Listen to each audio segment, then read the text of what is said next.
大家好，今天分享一道家常菜——南瓜炒虾米。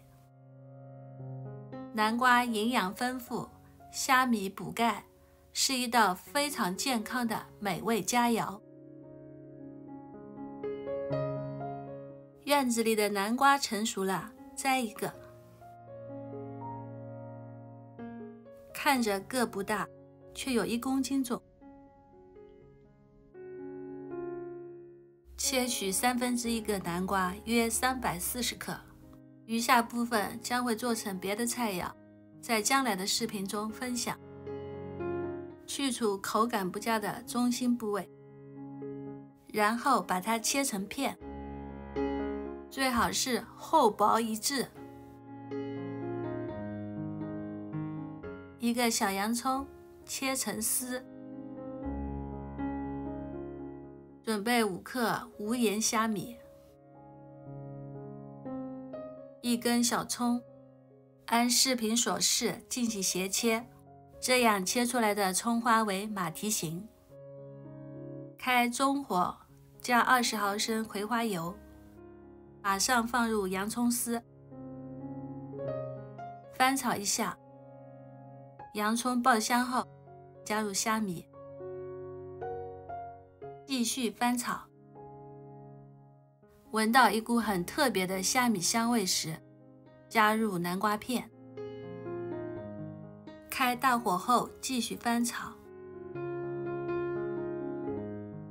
大约1分钟后，南瓜表面开始变色，加入120毫升水，加上盖子开始煮。大约4分钟后，南瓜熟了，开始调味。食盐4克。如果您在亚洲人的超市中买到的虾米是咸的，那么食盐的数量要控制哦。蚝油约10克。最后再收汁，就可以起锅了。摘2朵南瓜花，洗干净后开始摆盘。按视频所示摆好花朵，分批加入炒熟的南瓜。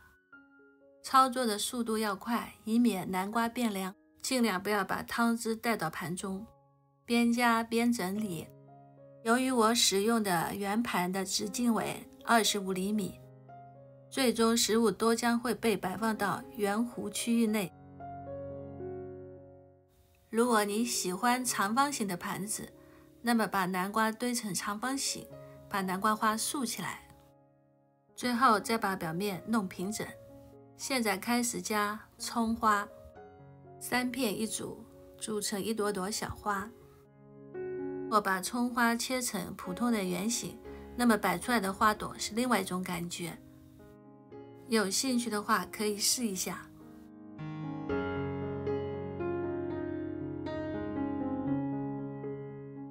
田园食蔬完成啦，味道鲜美，营养丰富哦。